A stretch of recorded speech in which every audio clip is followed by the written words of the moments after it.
Tripathi and I am Tanuja Kaleem Sheikh, Class 8 Gilderland, Mumbai Public School, C&D Ward. So we are going to present on the topic e-waste and its effect on air, soil, water pollution. So let's start our presentation. नमस्कार, आज हम एक ऐसे खतरे के बारे में बात करना चाहते हैं जिसे हम अक्सर नजरअंदाज करते हैं, ई कचरा, जिसको इंग्लिश में ई वेस्ट बोलते हैं। So what is e-waste? E-waste also known as electronic scrap. E-waste is simply that any electronic device that has been thrown away. वही मोबाइल, कंप्यूटर, टीवी जो हमारी जिंदगी आसान बनाते हैं और धीरे धीरे हमारी हवा, पानी और मिट्टी और यहाँ तक कि हमारे भोजन को जहरीला बना रहे हैं। अगर अब हम जागरूक नहीं हुए तो आज की सुविधा कल की दुविधा बन सकती है। So what are the sources of e-waste?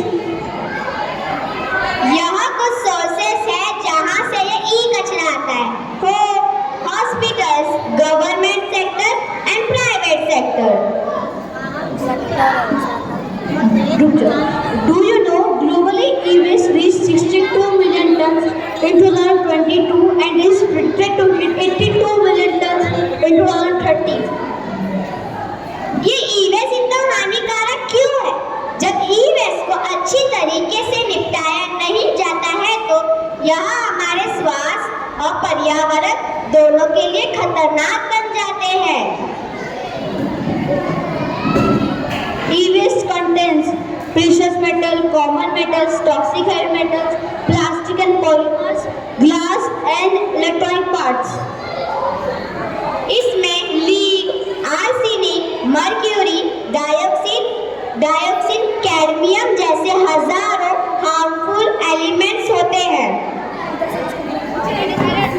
Impact of e-waste on air, हवा पर असर। कई बार ई कचरे को जलाया जाता है ताकि उसमें से सोना, चांदी, कॉपर जैसी धातुएं निकाले जा सके, लेकिन उसमें से सिर्फ जहरीले गैसेस निकलती है और वह हवा को प्रदूषित करती है और हमें सांस लेने में तकलीफ, खांसी, दमा या लंग्स की बीमारियां भी हो सकती है। लंबे समय तक यह हवा लेने से हमें कैंसर जैसी गंभीर बीमारियां भी हो सकता है।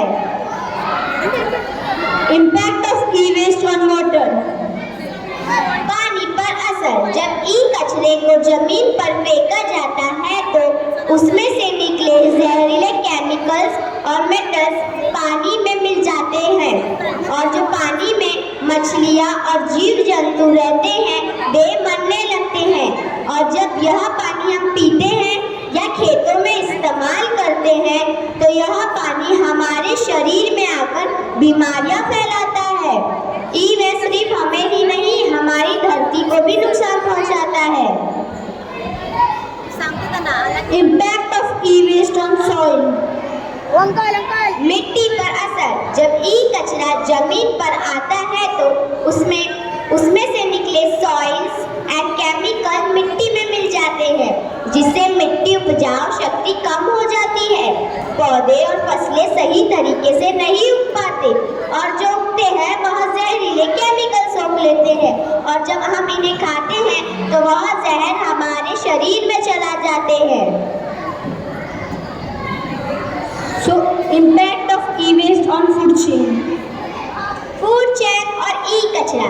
जब ई कचरा हवा, पानी और मिट्टी में फैलता है तो उसमें मौजूद केमिकल पर्यावरण में घुल जाते हैं और फिर वह केमिकल पौधों में जाते हैं और फिर उसके बाद जो पौधों को खाने वाले जानवरें हैं उन पे चले जाते हैं और अंत में हम मनुष्य के पास आकर बीमारियां फैलाते हैं।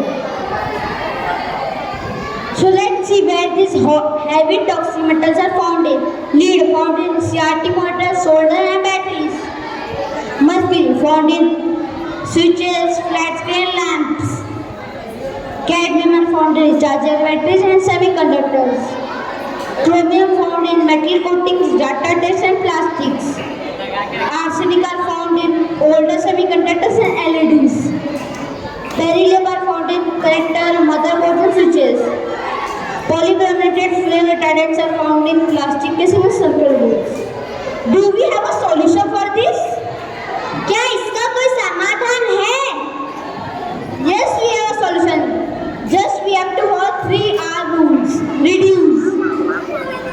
जरूरत से ज्यादा गैजेट ना खरीदें. हमेशा एक बात याद रखें कि पुराना गैजेट भी काम कर सकता है. Reuse. दोबारा इस्तेमाल करें. जो पुराना गैजेट है वह किसी जरूरतमंद को दे दें या तो फिर अपने स्कूल प्रोजेक्ट के क्राफ्ट में इस्तेमाल करें, जैसे हमने हमारे स्कूल के ईवेस्ट एग्जीबिशन में बनाए थे. लेकिन हम सब मिलकर बदलाव ला सकते हैं. अगर हम रिड्यूस कम करें, दोबारा इस्तेमाल करें, रीयूज और रिसाइकल करें तो हम अपनी धरती और सेहत दोनों को ही बचा सकते हैं.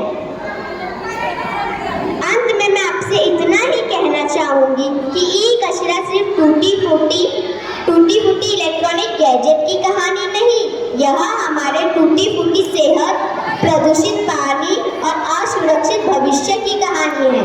धन्यवाद. I want to show you a video on our exhibition held on 30 September in our school.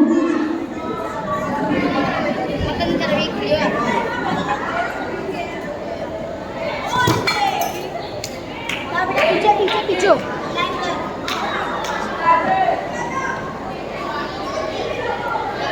Durgesh. So let's see video. Durgesh इसमें जाओ.